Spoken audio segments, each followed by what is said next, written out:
Oh, it's not going to sound any different to us? Okay, sure. All right, my name is Robbie Fusella, and today's date is Tuesday, November 8th, 2011. I'm interviewing Captain Kara Manning at Ball State University in Muncie, Indiana, about her life and military service. Okay, so where were you born? I was born in Philadelphia, but raised in Somerdale, New Jersey. What was your hometown like? Suburban, typical suburban, I guess. You know all your neighbors, and I went to school. I went to a Catholic school, so I didn't know everybody in the neighborhood, but our little group kind of stuck together. But yeah, it was really a typical suburban community, I guess, neighborhood, pretty friendly. Going a little bit forward into why you joined, what were your reasons for joining? Originally, on campus at a college, I kept seeing people in uniform. And at first, I don't really come from a military background, so at first I'm like, they must be those reserve people. And I started seeing them some more. I started asking questions, and then at some point, one of them told me they were in the ROTC program. And I got the opportunity to see some of the things they did. I saw one of their labs where it was like a team-building, teamwork exercise where they had to help each other over obstacles. The initial thing I was drawn to was the physical aspect. A lot of the physical training, obstacle courses, I loved all that kind of stuff. And then the more I got into it, I started hearing more about the leadership opportunities, and that really appealed to me. They also let me sit in on one of their classes, and as they started the class, the instructional portion, they had a live demonstration with the dummy weapons, and they came in and cleared the room, so it was like a shocker to see them all come in, and I was like, I want to do that. So, but yes, it was a lot of the physical training, and the more I got into it and learned about it, I said, I think I can do this. What are some other things that interested you about it, besides just the physical? The aspect of camaraderie. And it's true that there's a camaraderie you build with your soldiers and the people that you work with that you're not going to find somewhere else. I mean, there aren't that many other jobs where you go to a location and your life depends on really your teamwork and your trust in those people. And after being deployed, some of the things that you go through coming home, there aren't other people that are going to understand that. And even without talking about it, other people in the Army, they know. They know where you've been, or they know what it's like to have to get up early, and they know it's really is its own life. It's not just a job; it's an entire lifestyle. And that was another thing that attracted me to it. The more I learned about the leadership opportunities, you are entrusted with an immense amount of leadership and responsibility at a young age. I mean, just graduating college, a lot of people are doing their job search or trying to work their way up in a business, and you're put in charge of people and their lives and having to do things that are normally in other jobs maybe not expected of someone of your age group. And I think that really appealed to me, that it was almost a forced responsibility, and it makes you grow up pretty fast. So, but I liked that, and I liked that there were so many different ways you could go in the military. There's different branches. There's all different subdivisions within those branches of different jobs you can do. There's a lot of opportunity in it. Okay. Now, I'd like to go into your training. What was basic training like? I didn't attend basic training because I did ROTC. I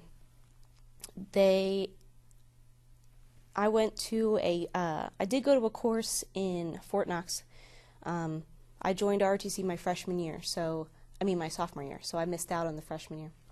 And the course, it's called LTC at Fort Knox. It's like a leadership training. I forget what the full acronym is, but it's basically like the basics that most people would learn in basic training or their freshman years, where I learned a lot of that. So all that stuff about marching and how to properly conduct PT, physical training in the morning, and all those, how to fire your weapon, all that stuff I learned at Fort Knox. And we had drill sergeants, so it was somewhat similar but much shorter.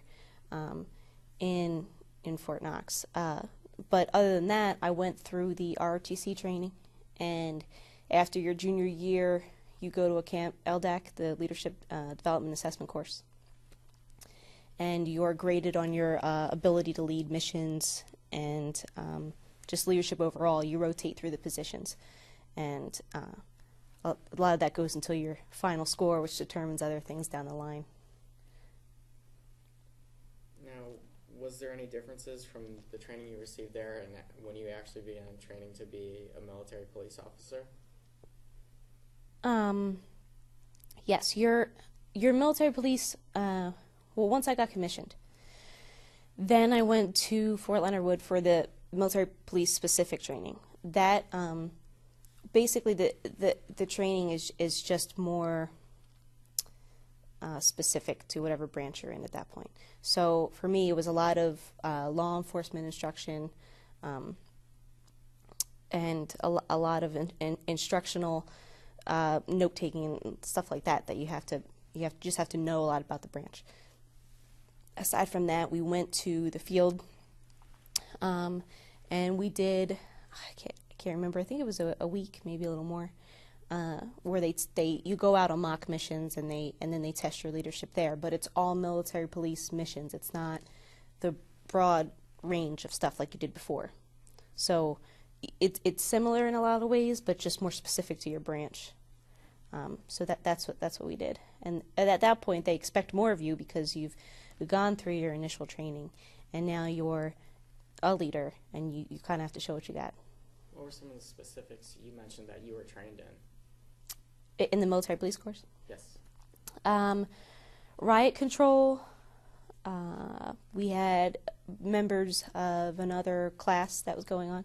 They would come in and be the riot, and so they'll be throwing food and stuff at you and trying to move into your base, and you have to take your element, and with your riot control gear, you have to get them up, ready to go quickly, and push them back so they don't enter your base. We did some convoy security, VIP security. You have somebody pretend to be a general or something, and then you have to make sure you safely get them to one location. We did cordon and search. So you have to cordon off or block off basically a city or specific building, depending on what you're going in for. And then the search team comes in, and if they're told to extract an individual, they'll go do that. If they're told to go in and search for a certain object or paperwork, it depends on what the mission is. But then we also did some of those missions as well. So, and law enforcement. Now, after your training, what were some of your first experiences as being an MP? My first job was actually as a company executive officer. So as an XO, but I did it in a basic training unit.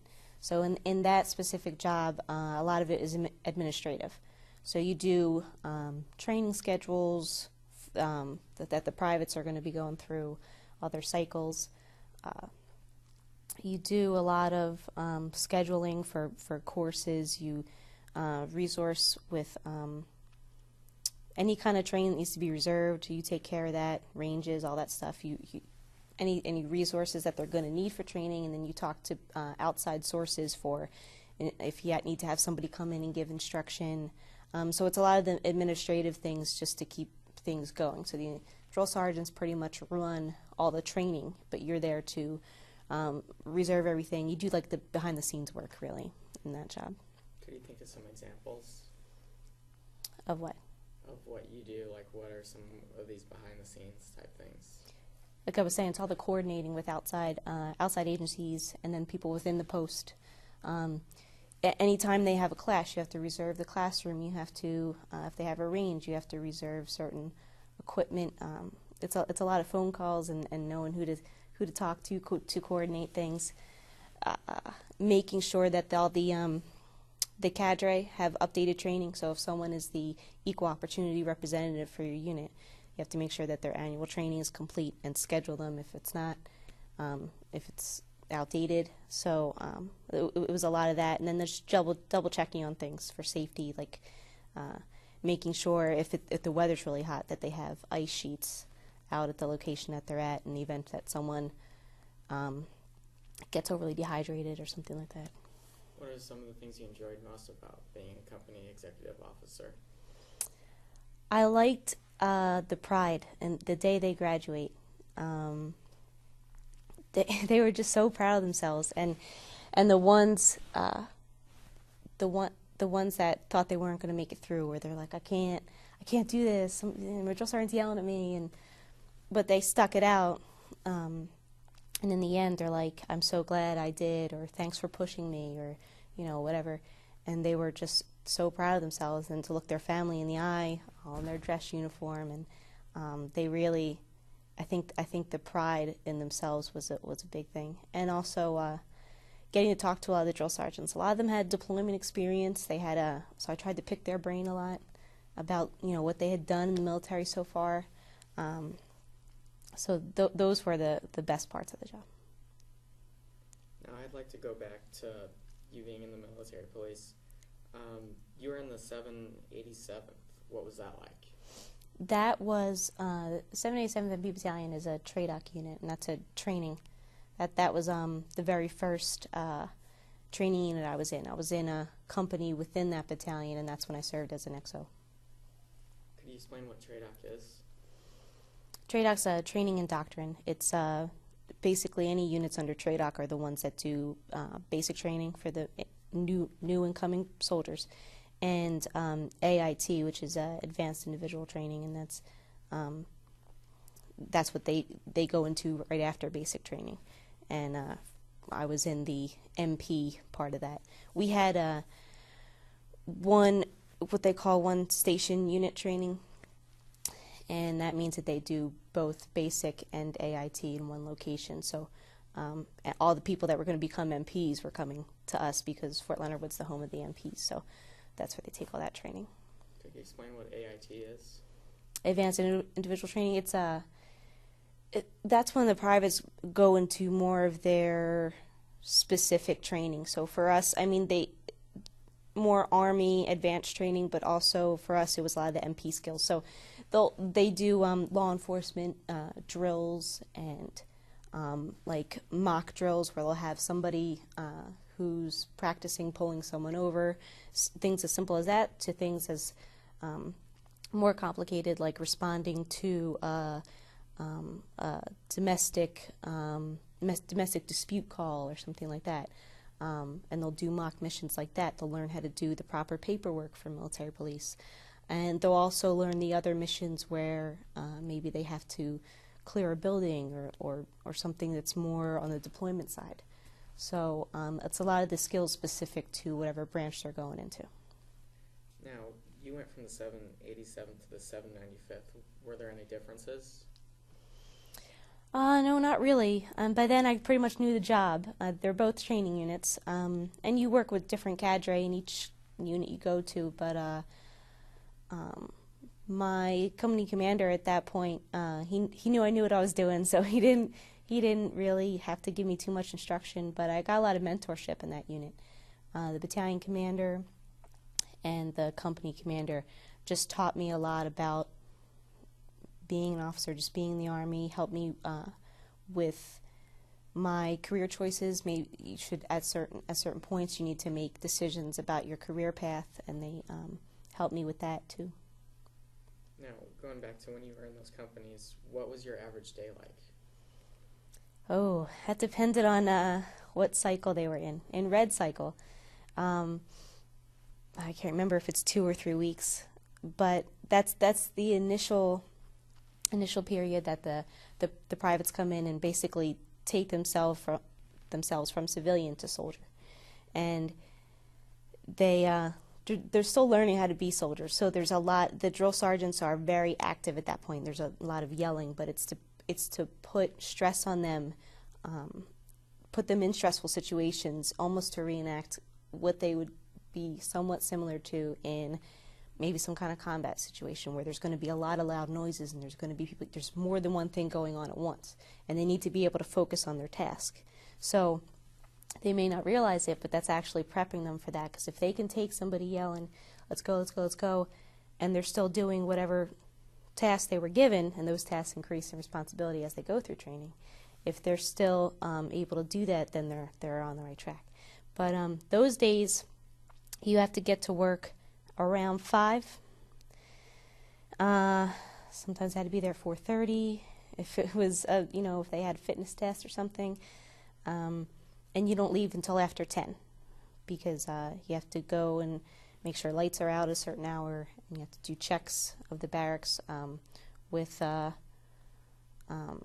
drill sergeant, and those were tough. But a normal day in those units, you still have to come in at like 4:35, be in for physical training in the morning, and then usually you can leave. It depends on how late training goes. You can leave around 6 o'clock at night sometimes. I mean, in summer months it might stretch a little longer because there's more hours of daylight. So you might be out there at the range shooting for a little longer. So it really depends on the training in those units, how long it just takes. How did you deal with those long days? A lot of caffeine. A lot of caffeine. That's pretty much it. I mean, I would come home and just go right to sleep. There was no flip on the TV and surf the no, none of that. I pretty much just came home and went to bed. So it was rough, but it was worth it. What are some things you took away from that experience? I think a lot of that taught me how to work with NCOs. They, just like any rank in the Army, everybody has a different personality, and I think a good leader adjusts somewhat for each person they work with. I'm not to the point where they're coddling the person, but you get to figure out what it is that motivates that person. For somebody like me, it may be, you yell at me, do it now. For somebody else, it may be, hey, come on, you can do it. Or, talking to them about it or something. It really depends on the individual. But just getting to work with different NCOs and realizing with different commanders that I had what different traits I wanted to have, whether it's really good time management and organization, making sure that you rely on your NCOs and trust them to get the job done. Let them do the task that you gave them, and then check it later. You have your own stuff to do. You can't do everything yourself as an officer. You can't, or an NCO. You can't do everything yourself. The Army really is a team, and if you try to do it yourself, you're never going to sleep. But that's a lot of what I took with it, was learning how to work with different people, and then picking up on what skills I wanted to have as a leader. Now, eventually you became a platoon leader. What was your main duty? In garrison or on post, a lot of that was training them up for the deployment. So when I got to the unit, they had just started. So I kind of had to hit the ground running. They had already started a squad certification, and then from there they go to platoon level and company level certification, and that just involves practicing all the skills that you've learned and kind of honing those skills and determining what things still need to be worked on as a unit before you deploy.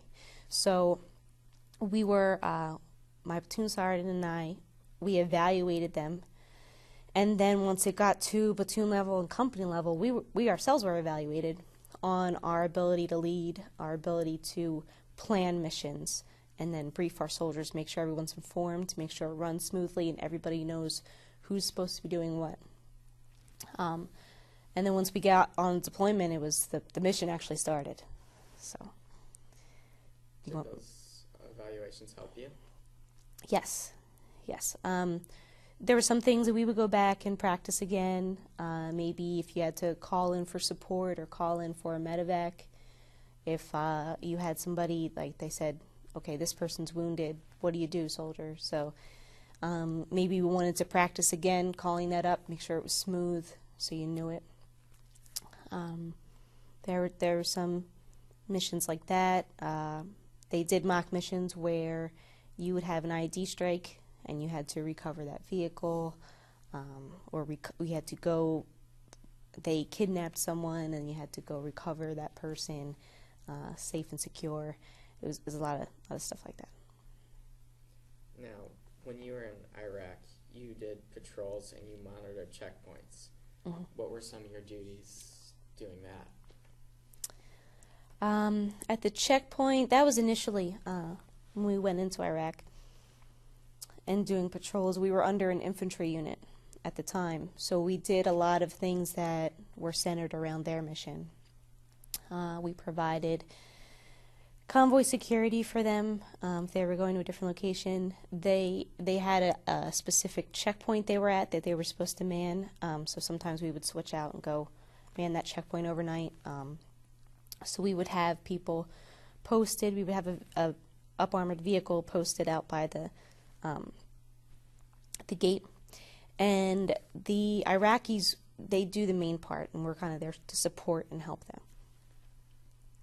So they would be watching the checkpoint and checking vehicles, and then what you do is you may be in that one vehicle that's watching, but you also check up on them. I would walk down to the gate with some soldiers, and we would check to make sure that they were properly searching vehicles. They have mirrors that they look under the vehicle with to check for any wires or anything like that coming out.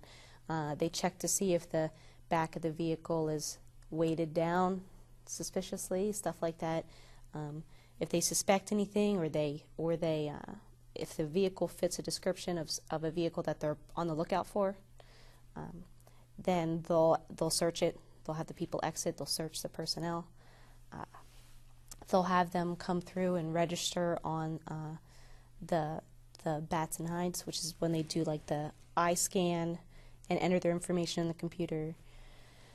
So you just make sure that they're doing all of that properly. Our soldiers do the stuff where they enter the information in the computer. That's not the Iraqi job, obviously, because there are systems.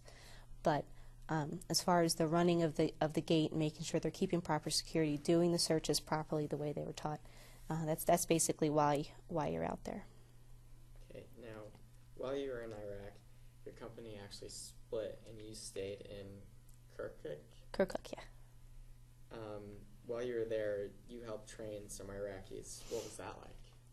That was a very rewarding experience. They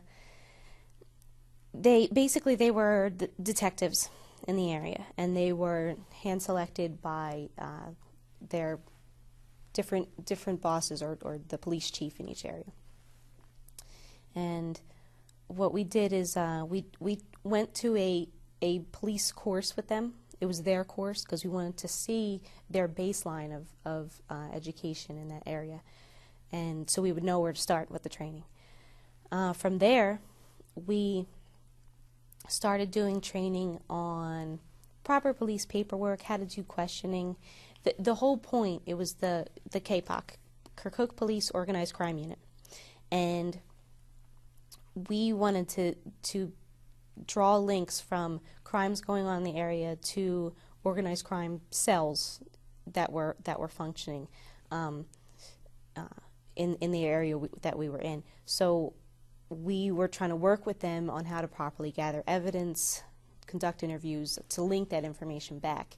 A lot of their abilities on evidence collection were not really up to par because they were contaminating some of the evidence without realizing they were doing that. So we helped them block off the crime scene, gave them instruction on who should be able to enter and who shouldn't, because they had too many people coming in and stepping all over everything. How to properly, without contaminating it, gather evidence, separate it, analyze it, and basically just kept training them to hone those skills, and they really started to improve. So that was, it's a plus. It's not every day that you get to see the fruits of your labor right in front of you, you know. So we would work with them on these skills, and then to see them practice it at a crime scene, to do things correctly, we're like, wow, because we did that. We helped them get to that point. They're improving, they're listening, they want to learn. They want to do it right. They want to increase the safety in their area. So that was a really rewarding experience to know that we made a difference in that area. Could you think of any specific examples where you saw them practice that? The evidence gathering got a lot better. There was a scene where an explosive had gone off in front of a store, I think. And they, rather than just walk all over everything, they gathered the evidence from within the exact location, like the crater where the explosion occurred, and that these were skills that we had taught them about, and that the EOD, whenever there's an explosion, EOD comes out and they analyze the area, the blast site. So they worked on that as well. So they kind of let them do their job, and we saw one of our detectives, the sheik of the area, the religious leader of the village. He came out, and usually they would come and walk right into the crime scene because they thought, due to their privileged status in the area, that would be okay.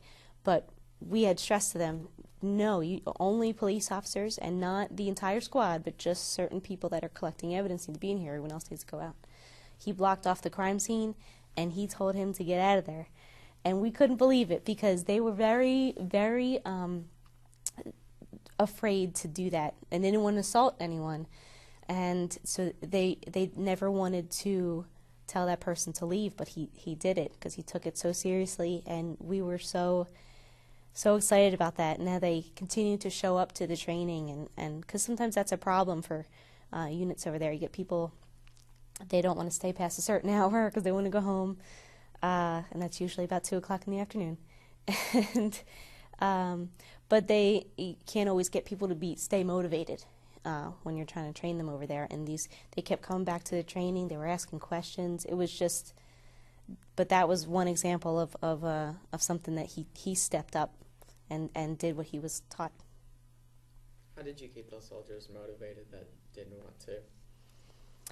Well, a lot of it came from the Iraqis tended to get motivated if we were. So I think they saw that a lot of our soldiers were just excited about the mission, and that we really wanted to be there, and we wanted to teach them, and we always showed up to the training with them, because a lot of it is going to come from their trust in you.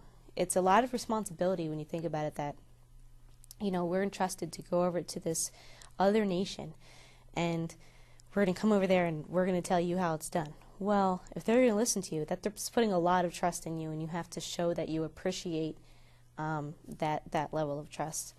So a lot of it came from how you interact with them as well. So instead of just telling them how to do something, why don't you ask their opinion? Why don't you give suggestions and let them make the decision? If they're a leader, if say they're a police chief of a certain area, give them the opportunity to make that right decision, or to adjust that training. Treat them like the job that they've been given. Treat them with that level of responsibility as well. So you want to give suggestions and treat them like a peer, and then they realize that you're more of an equal rather than you trying to tell them how to do something. So that was a lot of it, but I think a lot of it came from our motivation as well, and then they grew to trust us, and they saw our dedication to it. We would respond to crime scenes with them all hours of the night. If they called us, we were out there right away as fast as we could get there. So when they saw our dedication to it, they realized that we were serious. It's not all about them doing the work. I mean, we wanted to be right out there with them, helping them through each step of the process. I'd like to go back a little bit and talk about, what were your first impressions of the Iraqi soldiers that you met? Well, they're not like American soldiers, I can tell you that. A lot of their training is very basic. So the training that our soldiers go through is very advanced. So you have to kind of take a step back, and that's why we're there to teach them. You have to take a step back and realize okay, they're not going to be on the same level that you are, and that's the whole point, is that's why you're here. So it takes a little patience on that part. The discipline level is a lot different. You tell our soldiers, where to be. You have to be here in this formation, and that's how it is. They don't really get up that early unless they're in training. But the formations and the uniform standards are a little more lax than ours. So that's a little bit frustrating, and the realization that some soldiers, depending on their level or who they work for, some of them won't be very literate. They might have a very basic literacy level, so that can be a challenge sometimes. But usually, a lot of our training was hands-on and explaining it to them. So. And we were dealing with detectives so they had a more advanced education, so it was a little easier in that part. But the actual individual soldiers, it's a little harder to get them to focus, but they were pretty cooperative. Yeah. Sounds like you taught them a lot. Was there anything that they taught you that you didn't know before?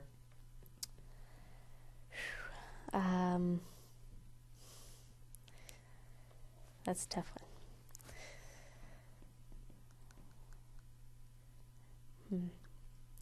There's just a lot I learned from them, but I'm just trying to go through in my head.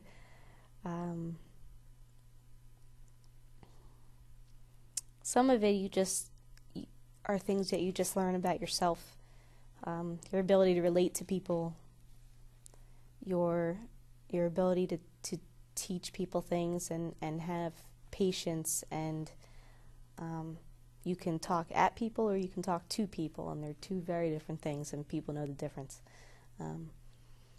So a lot of it was learning how to work with people. Sometimes there's language barriers, and even though you have an interpreter there's certain things that don't translate exactly from English to Arabic or whatever the language is. And so a lot of that was trying to put things into different terms that they would understand. And ensuring that they understand our purpose there. And it's not, we're the U.S. and we're going to come in here and do X, Y, and Z. It's, we want to help you if you'll accept our help. And when you take a different viewpoint of it like that, you get a lot more from them. But a lot of it was just learning about my leadership capabilities and maybe things I need to work on as a leader. But I'll never forget them, I can tell you that. I really didn't want to leave. It was a very rewarding experience, and I really enjoyed working with all those people. So, any specific memories stick out?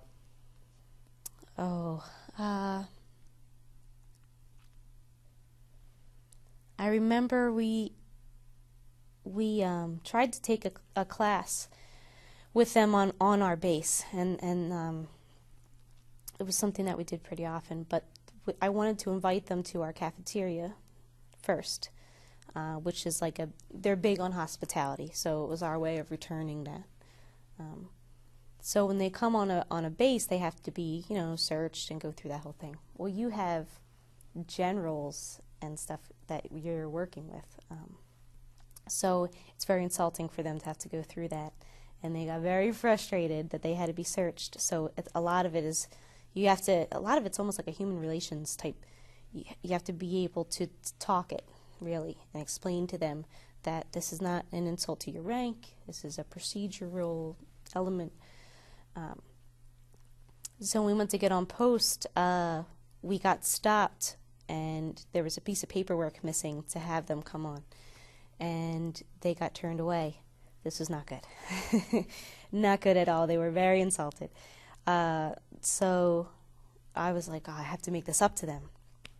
So what I did with my unit, the next day in the class that we were in, we brought them, there was a Pizza Hut on our post, and we brought them a whole bunch of pizza in, made sure it didn't have meat on it because you didn't want to have pork and offend anyone.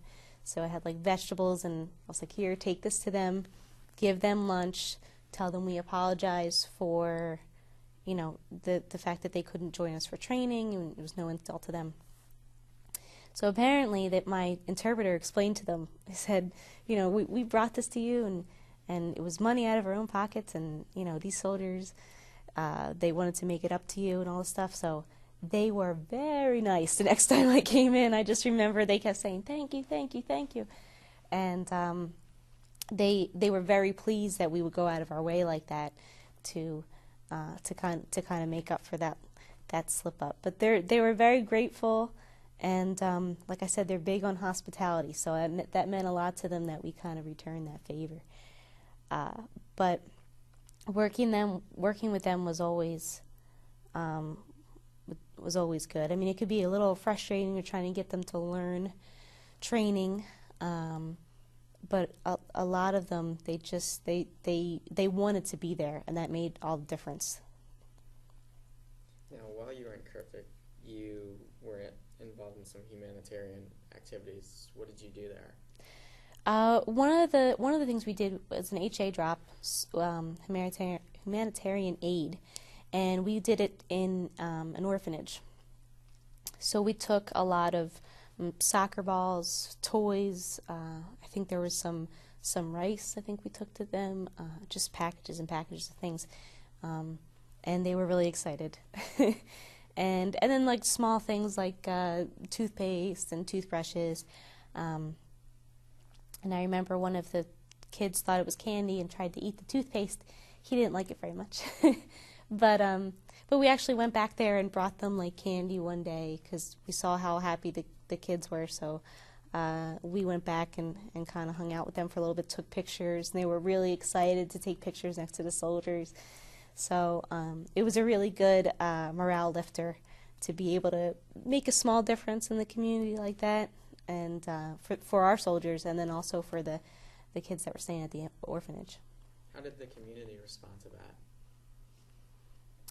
Well, it depends on what area you're in. Some of them are a little more hesitant to interact with soldiers because, I don't know, maybe they think that you're looking for someone dangerous in the area, or some of them don't trust the U.S. forces, and some do. Some, if you're walking on a patrol, some will say hello to you and greet you, and others will kind of run inside.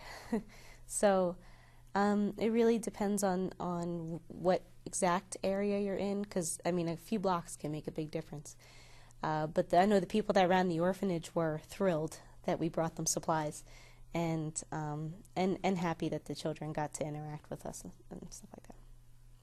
Okay, now going forward a little bit, while you were in Iraq, you actually got promoted to captain. Mm. What was that transition like?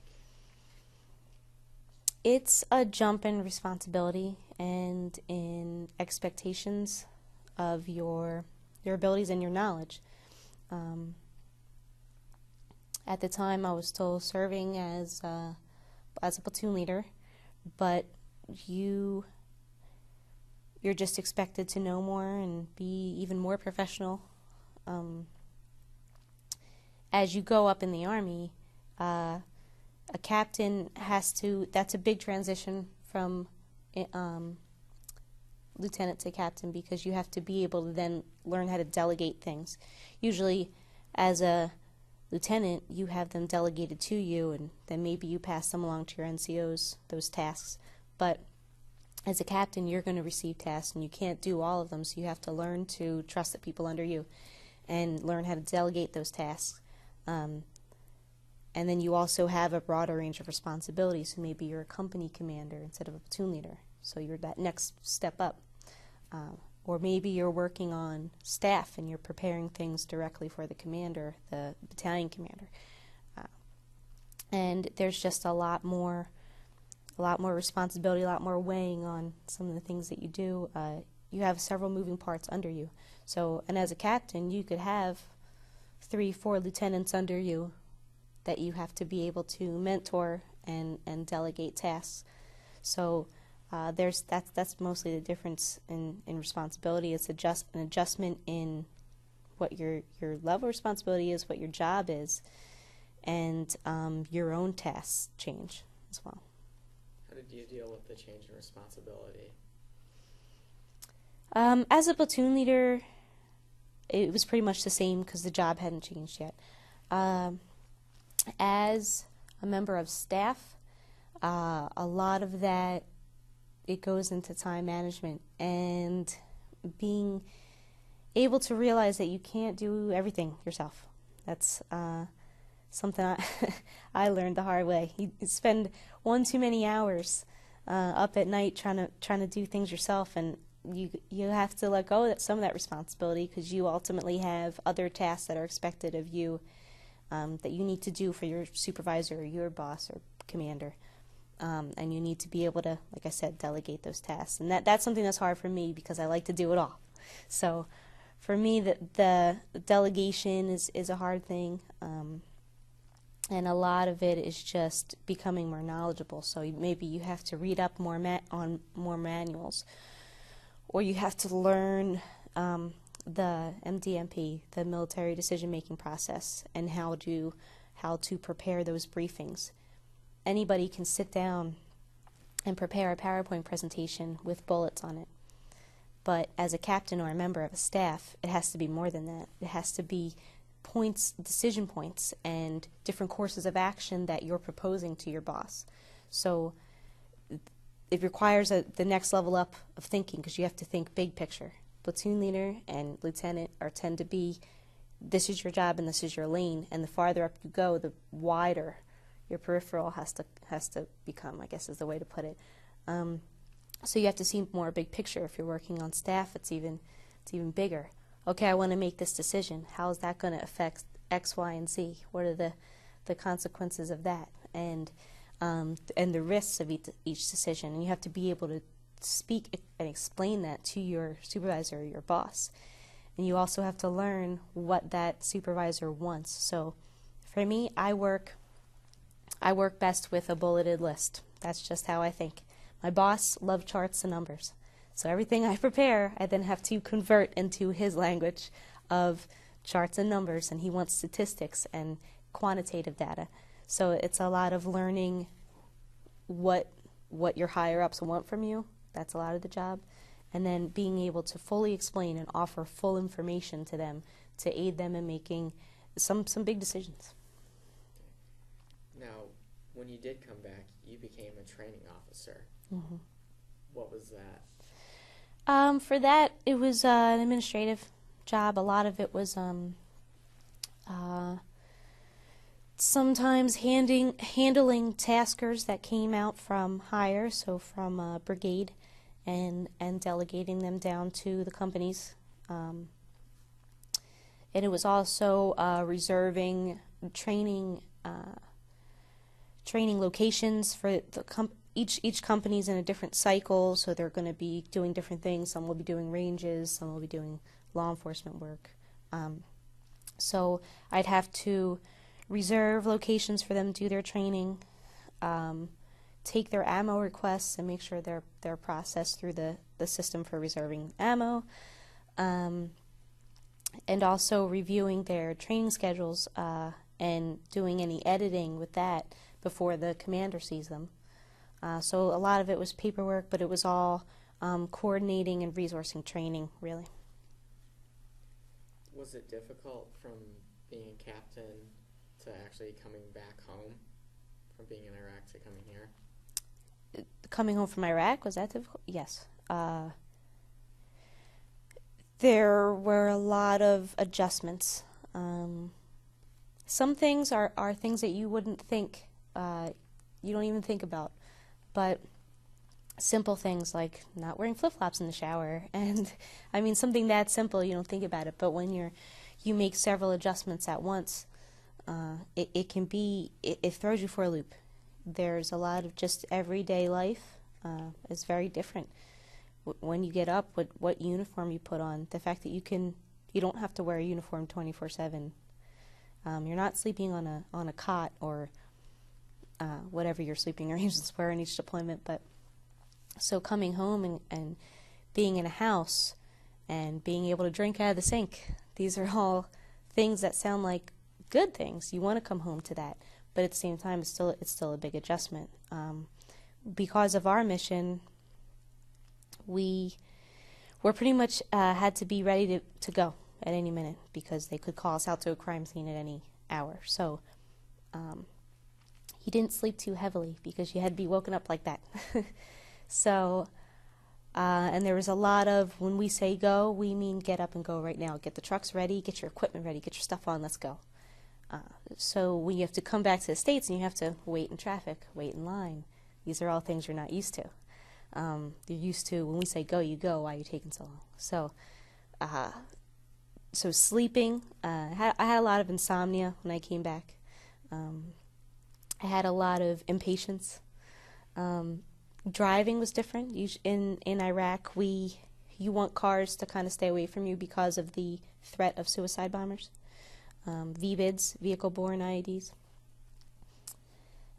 So you would basically try to get your vehicles in a position where they couldn't be too surrounded, not too closely. We didn't push people off the roads because that would really disrupt the society. That would anger people, and that's the last thing we wanted. But we would try to keep them off to the sides. So when you come home and you drive in, 3-lane highway and you got people that close to you, you keep wondering why they're driving so close to me. So a lot of that was a big adjustment I had to deal with, and a lot of people have a difficult time. They get that like adrenaline rush because you're going out to a dangerous area and your heart's pounding and you have a mission to do, so you're concentrating on what you're doing and you're thinking, okay, I have to talk to this person about X, Y, and Z. I have to get this information today, or we have to do this training. And it's all a mind process, and you don't realize how fast it's going until you have to shut it down. So a lot of times when people come home, they don't know how to calm themselves down. So that was another big hurdle, I guess, for me, was coming home and learning how to be patient and to calm myself down, not be so high-strung because I was ready to go at any minute, and be a workaholic all the time, and readjusting to family. I mean, you have close relationships with your soldiers, but as an officer, there's always a distance there, a professional distance. For me, I didn't have a spouse or children or anything, so I came home to me. So that was, it's hard to be on your own when you're so used to being around people 24/7. And then going home to family and having to flip back to being a, for some people, loving spouse, for me, daughter, sister, whatever. So all these things are a very big adjustment to make in a short amount of time. Did your family help with the adjustment? They did. Oh, thank God for them. They were very patient. They knew that they would sometimes call me on it when I would maybe snap at them a little too quick, or I'd be a little too impatient or something. So, but they were really patient. And they knew that I was still adjusting to everything. So for me, a lot of that was just they talked to me when I needed to talk. They were always there for me, still are now. And a lot of it just was having someone to talk to really helped me out, and having them be patient, and sometimes they have to call you on it when you're being a jerk. When did you finally feel like you were adjusted to being back home? That hasn't happened yet. I came back for about 7 months, and then I went to Afghanistan for 6, and came back at the very end of September. And I am just now starting to kind of get back into being used to the norm, the routine, I guess. I have moved into a house by myself, so I got, that set up. No more apartment or anything like that. So it is a long process, and for some people, right away, it's hard for them.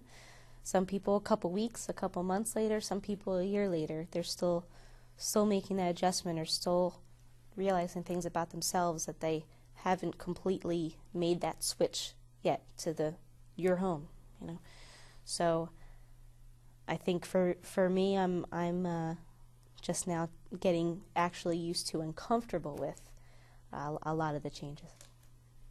Now, going to another one of your jobs, you were a future operations plans officer. What was that like? That was it was a big learning curve and a lot of long hours. It was a lot of it was preparing briefs. I had to take taskers, different taskings for training or for different tasks they just need soldiers for. I had to take that from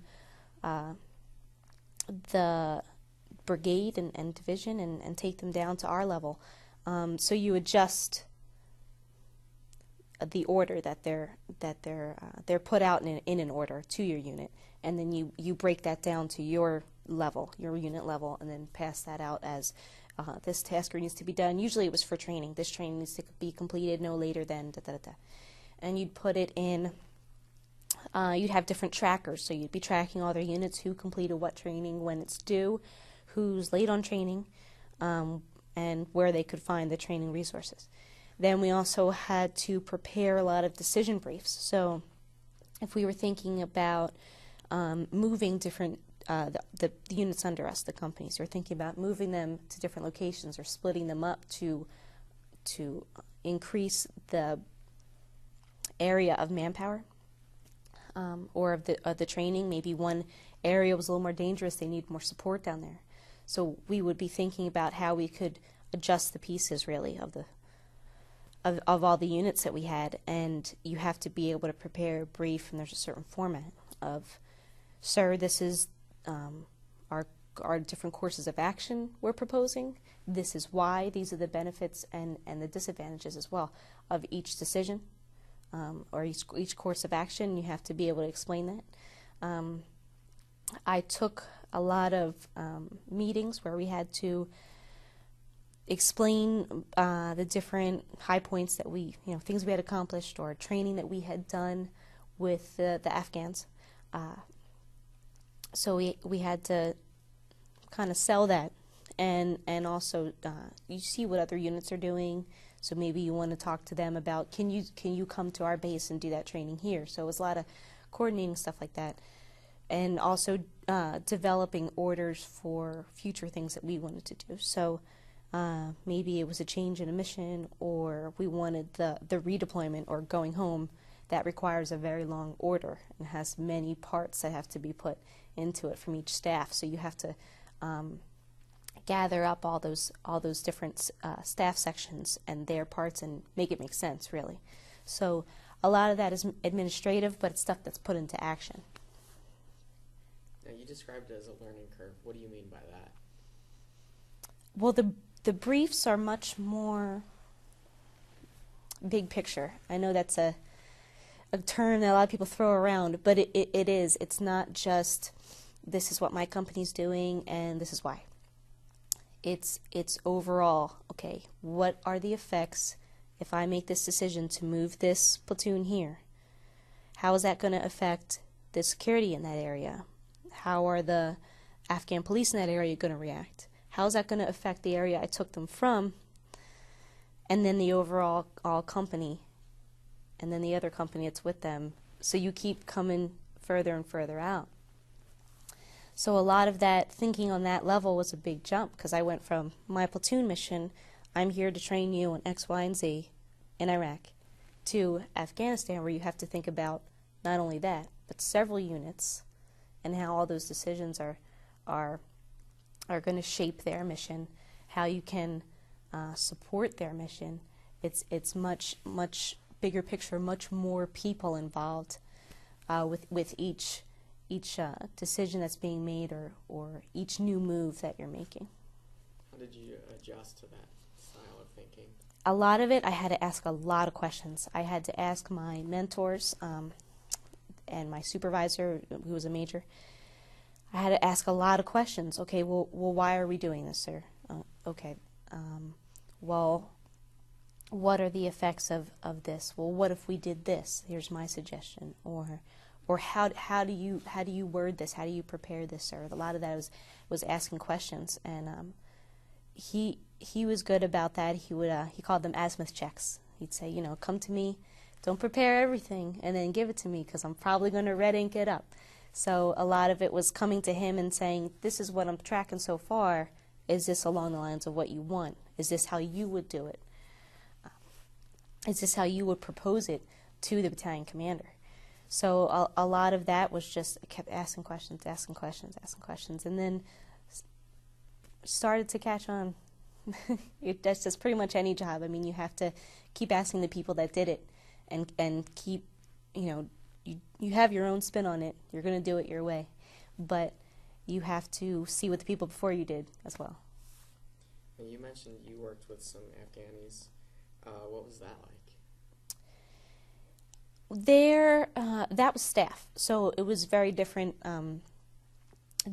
Their police were a little more active than the Iraqi police at the patrolman level, not like detective level or anything.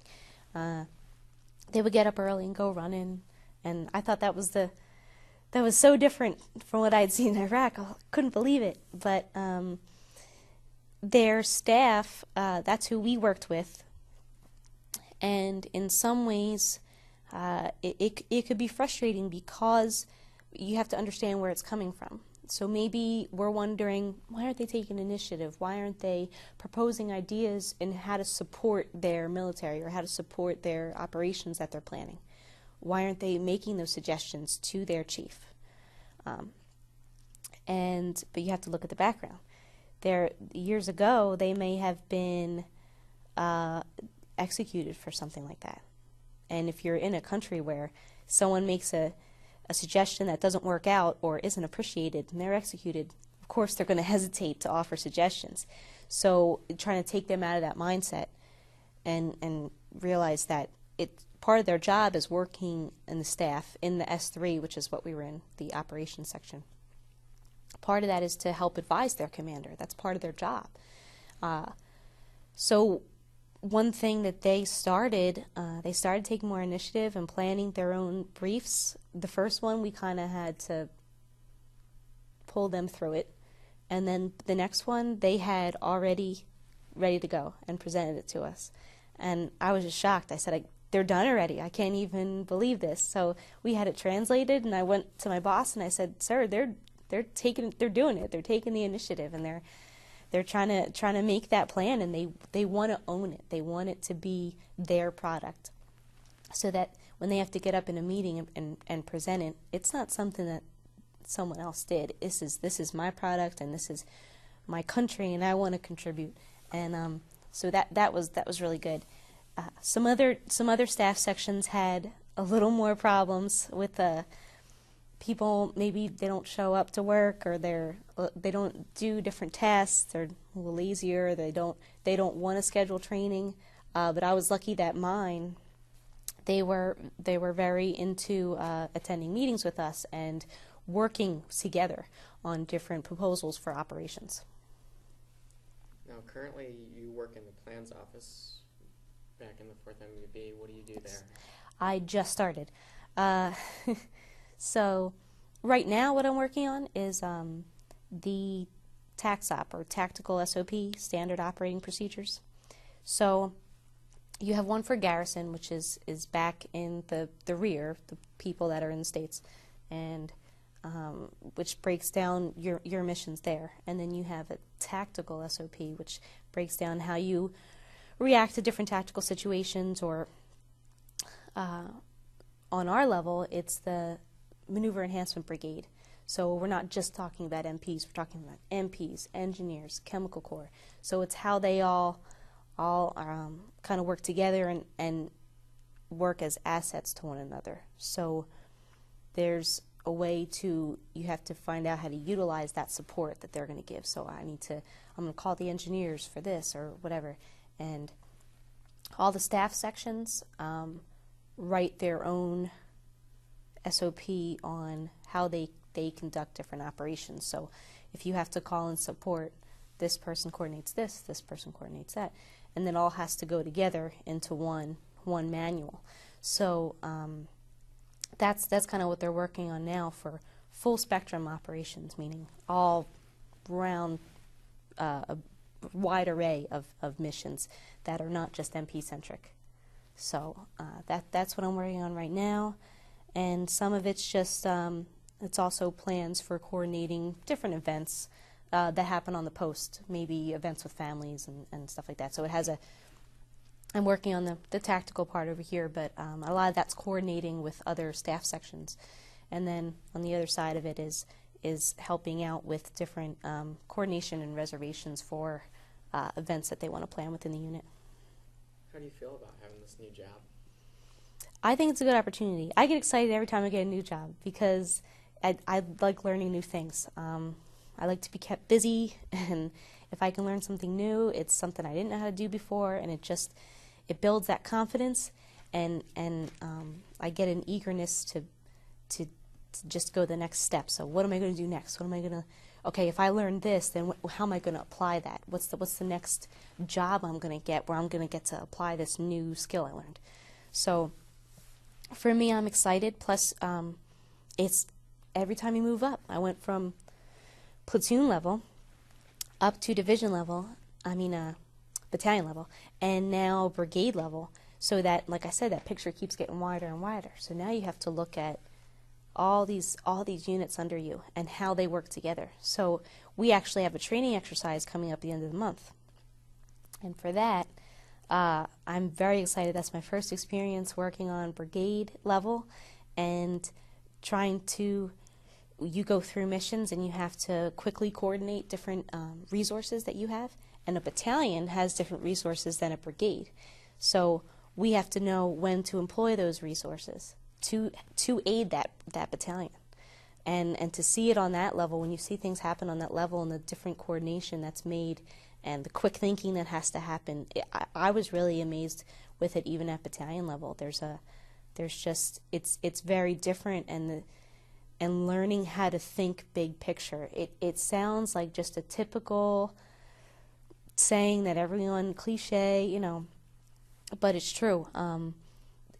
Learning, you want to see something and you said, oh, we'll do this solution. That's just what we're going to do. And then someone goes, wait a minute, you're not looking at all these other things over here, and you go, oh. So that's a big part of it is just learning how to see things and how they're going to affect all the people under you and the units adjacent to you.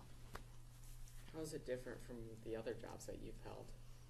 They were they were on a smaller level, so it doesn't mean it's easier or harder. It's just a different mindset. So as platoon leader, it was, this is what's coming down from the company, and this is how I distribute it through the platoon. So if it's a task, this is who I want to do what. But it's basically, this is my mission and this is what I do, and I report up to my commander, and that's really it. And when you go up to battalion level, now it's, okay, well, these companies need this, or I have to reserve this for this company, but that can't interfere with their training. So it's a lot of just seeing that there are other people out there than just you, and how you work together. You get to see that on battalion and brigade level much more than you do on a platoon level.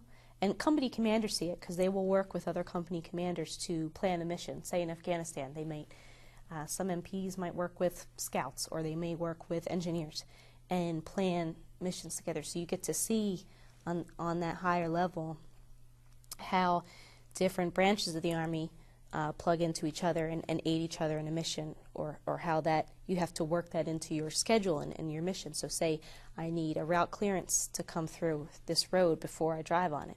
You got to schedule that. You got to coordinate all that stuff.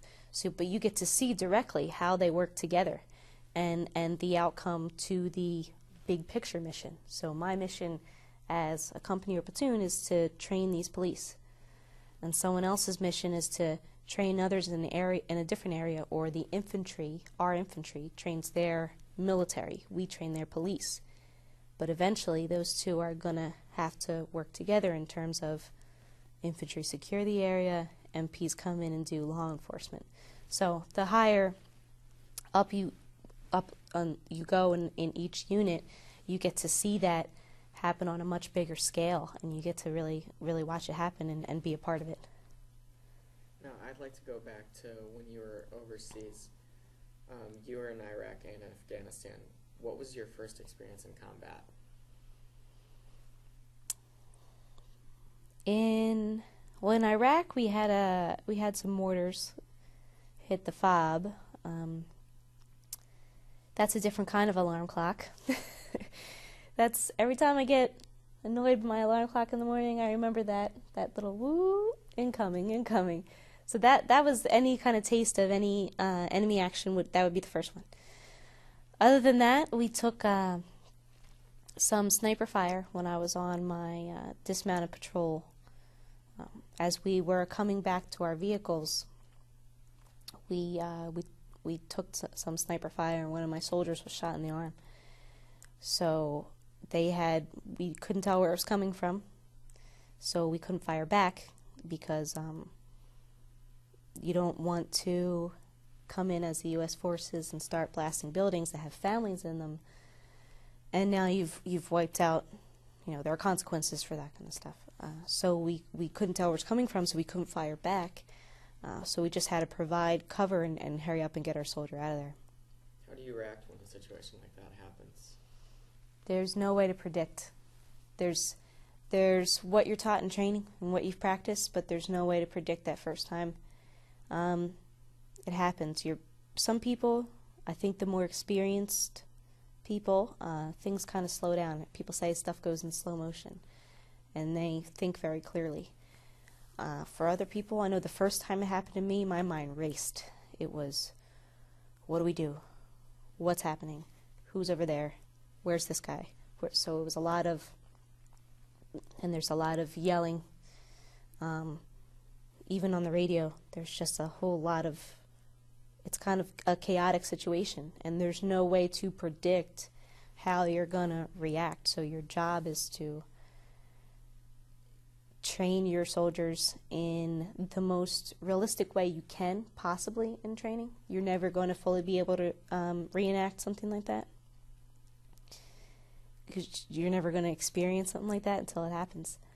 So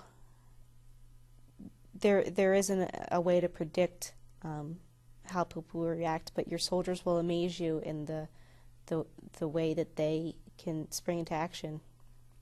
I was really proud of my soldiers that day. They gave him buddy aid, first aid, until we could get him to the hospital. They had the discipline not to fire back if they couldn't tell where the gunman was who was firing at us. So they exhibited the discipline and the training that they were taught, and they went beyond that. I think I was very proud of them. They had a lot of bravery that day. Did you notice any differences from Iraq to Afghanistan, the style of combat? In Afghanistan, we didn't working a staff job. I wasn't going out on missions outside of the base. So there was, that whole aspect wasn't there. It was a much smaller base. In Iraq, it was a huge, FOB Warriors, a huge base. You have Air Force, Army, I think there's some Marines there. I mean, you have several different branches, and that's why, sometimes they'll have more resources, like even where to eat and stuff. They'll have more of those kind of things on the base because it's huge. We had to take a shuttle from one side to the other. We slept on one side and worked on the other. So when hours were good, otherwise you were sleeping in the office on a cot. But there, in Afghanistan, it was just our unit on that base with the Afghans. So you'd go through, a gated wall to go to your living quarters, but it was less than 5-minute walk. It was about 2 minutes to walk to the office in the morning. That's how small it was. So we had to, there was no Air Force or some other unit watching the gate. It was us.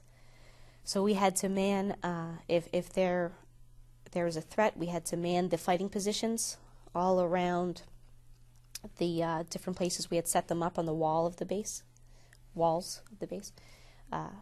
So we had to be able to provide our own security. That was different.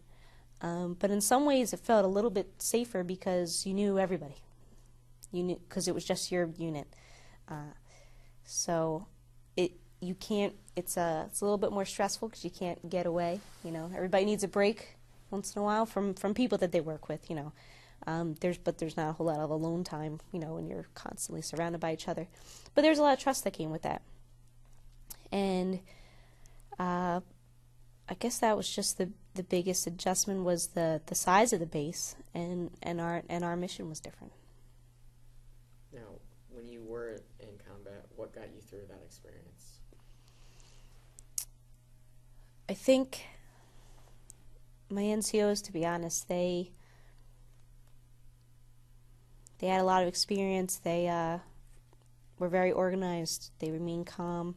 The soldiers too. I have to give them an immense amount of credit that day for they actually dragged the team leader that was shot, Sergeant Picard. They actually dragged him into the vehicle. Despite the chaos, I think a lot of it was just their courage and their discipline that day really got me through it. And then talking to them afterwards,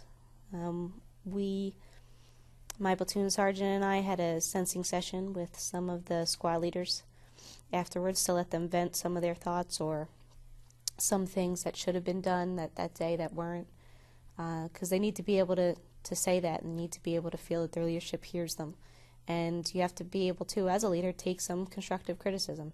I think that's important, otherwise you don't grow. So I think I grew a lot from that experience. I started, for me personally, I took a much more active role in the planning process, which is what I needed to do as a platoon leader. So became much more involved in that, talked to my platoon sergeant a lot more. And that's what you're supposed to do. You're supposed to ask him a lot of questions and run things by each other. You bounce ideas off of each other and your squad leaders, because the NCOs have the tactical knowledge and you have your general idea, your plan of what you want to do. So you bounce that off them to get that equal knowledge and that plan that you want to go with. So a lot of it was just keep making adjustments as needed, but and a lot of it was kind of like a suck it up mentality. It was this went wrong today, but it's not going to again, So there were adjustments that we made in the way we set up our security, and just a couple of things like that, depending on the area. So areas that were high for a high threat for sniper activity, like that one we were in that day, we set up things differently. We knew what to look for. Maybe we did some more drills on that. So there's a lot of those kind of adjustments, and you have to be able to. You can be sad, but we didn't lose somebody that day, and that's the good thing. So you have to be able to adjust, and you can't fall apart as a leader. You have to keep it together. So when something like that happens, you have to maybe go take a 5-minute walk with yourself, and you come back and you have to present that strong presence, and this is what we're going to do so this doesn't happen. And that's what a lot of it was, and I ended up building a strong relationship with my NCOs, and letting them know that I trusted their judgment, and that we were a team, and it's not a one-man show. It is not just me. So as a platoon leader, do you make the ultimate decision? Yes. But a wise leader talks to those NCOs and takes into account all the different tactical advice they're going to give and their experience, because they have many more years in than you do as a lieutenant or even a captain. So for me, that got me through. You kind of have to keep looking past that, and you say, okay, we still have to do this mission. So what are we going to do to get past this and to make sure that this doesn't happen again, how do we make ourselves not be an easy target for a sniper or for someone who wants to place IEDs? How do we do that? What can we practice? What can we work on? So that just that ability and that need to just keep moving forward. You don't really have a choice. You have to keep going. Now, before you spoke about some of the differences between the American soldiers in Iraq and Afghanistan, can you think of any similarities between the American soldier and the Iraqis or Afghanistan soldiers?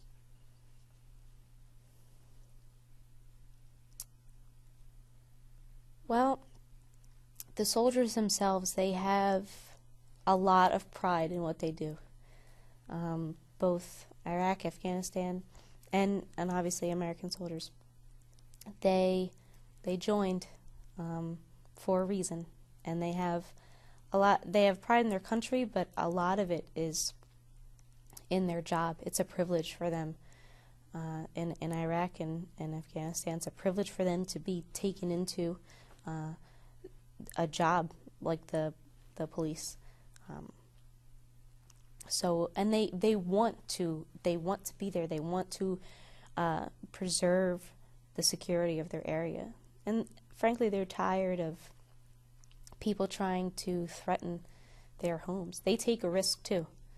Our soldiers go deploy to these nations, and they risk their lives.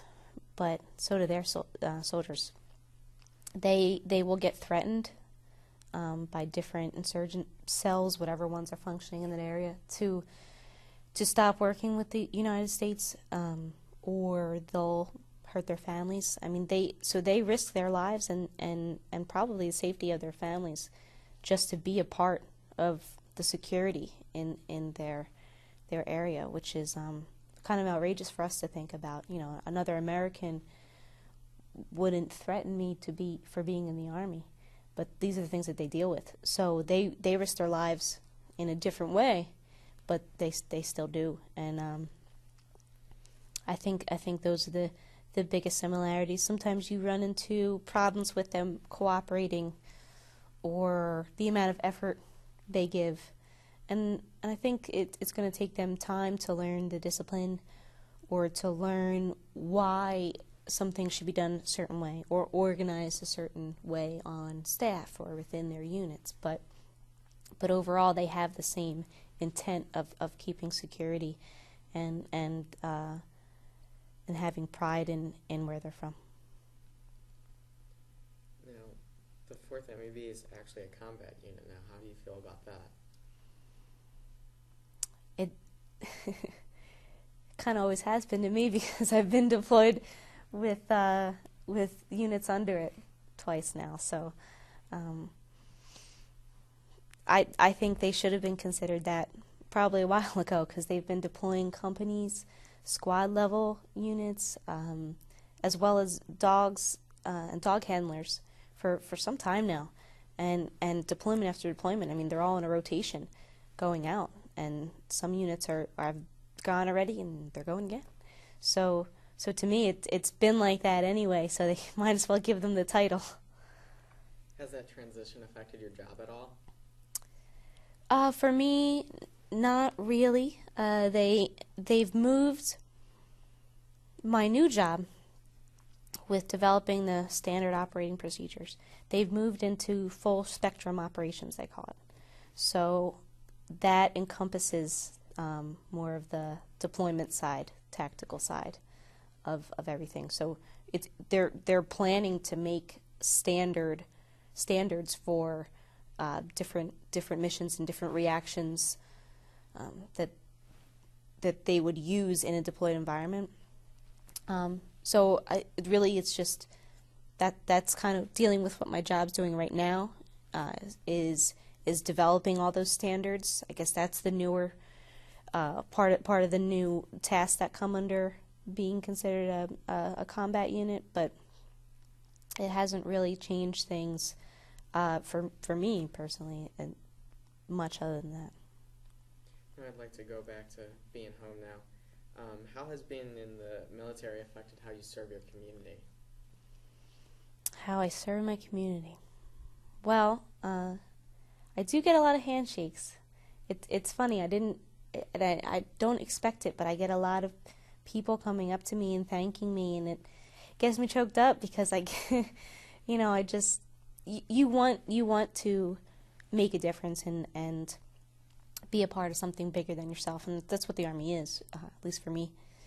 So to have people recognize that in you, and you know how exhausted you can be sometimes with all the work or the deployments and you have to move around, and so to have someone recognize that in you, that it's not easy, and it's not just a job, it's an entire lifestyle. To have someone thank you for that is extremely rewarding, and because I always thank them right back. So, thank you. You don't realize how much that means to have someone, you know, people from Vietnam didn't have that kind of warm welcome when they came home. So to have that now, I think is very rewarding.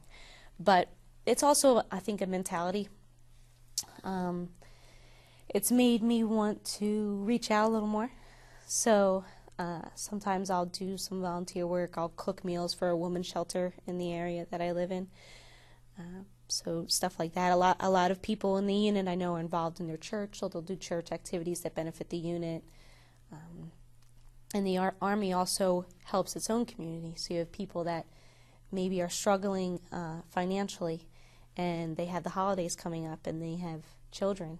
So we donate turkeys, hams, and we give them out to the more needy families.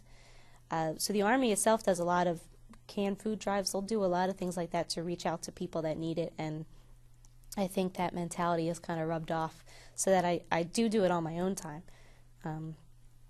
But within the military itself, I mean, that's a rewarding experience to feel appreciated and welcomed by the community. Now, how have some of the values that the military has taught you transferred into your own life? Military has given me a lot of responsibility. I know I said earlier at a much younger age. So I think it's a realization that you're charged with a lot more responsibility. It's you have to be professional, and it's taught me a lot about, I think, just adjusting myself to work with other people. A lot of these things, luckily for me, were taught to me through my family, just personal values, ethical, moral, different elements of how you're brought up. But other ones that came from the Army are a sense of putting others first. Soldiers have to come first as a leader, and you have to take yourself out of that me mentality that I guess I was in college, to think of it, you know, or any civilian that comes in probably enters with that to some degree. And then to get into military, where you're responsible for other people and their training, their preparedness, and also in ensuring that other parts of their life are taken care of. So if they're struggling financially, it's part of your responsibility, or the NCO's responsibility too, to make sure that they are receiving help with how to sort that out. Or if they're having family difficulty, there's different things you can suggest to them. So you have to take care of the full soldier, not just the training. So the Army kind of teaches you to take a step back from yourself, because you have to put others first as a leader. And that there's a lot that can be entrusted to you. It also teaches you that you have to also be able to be mature enough to know when you need to ask for help. With leaders, I mean, deployments and long hours, you can't do it all yourself. So if it's coming home and struggling with the readjustment, that you may need to ask for help, or financial struggles, or just tasks that you do every day at your job. Maybe you have several due dates coming up, and one of them isn't getting done, and you need help. You gotta ask somebody. So it's a little bit of an ego check at the door when it comes to learning your capabilities and how many things you can handle. So I think it's taught me about that, and it's taught me just to be somewhat more mature, and that I have a lot to give, and that it's kind of my duty to give that 100% to whatever I'm doing. I'd like to. Okay. Before we actually close this, is there anything about your life or military career that we haven't talked about that you'd like to talk about now? Anything? Well, I just think that the Army overall has been both a confidence builder, because you have to be a leader, you have to kind of own it, but at the same time been a humbling experience in learning teamwork, really, and learning that everyone has a part to the whole. So everybody has different tasks that they are good at and that they offer that contribute to the mission. So it's not just one-sided. It's given me some incredibly rewarding experiences and taking me places that I never would have gone, and teaching you how much you can really do when you push your mind to it, and the difference you can make, and the fact that you can bring other people along with you for that journey has just been incredible. People say that soldiers will surprise you, and I never knew what they meant by that. They'll surprise you on what they can do until I saw it myself. Just their capabilities and the way they make the mission happen. You know, your NCOs are there to guide them and train them, and just to see it unfold before your eyes, where they take this mission and just completely own it, and they make it theirs, and they get motivated about it, and they want to do it. They want to do it right, and they get so excited when they see the outcome and they see all the things that they're capable of doing. That's been, to be a leader and see that, you don't find that anywhere else. So that's been one of the most rewarding things, and being able to make my parents proud of me has been a big plus. So Well, on behalf of myself and Ball State University, I'd like to thank you for participating in our project and your service to our nation. thank you Thank you very much.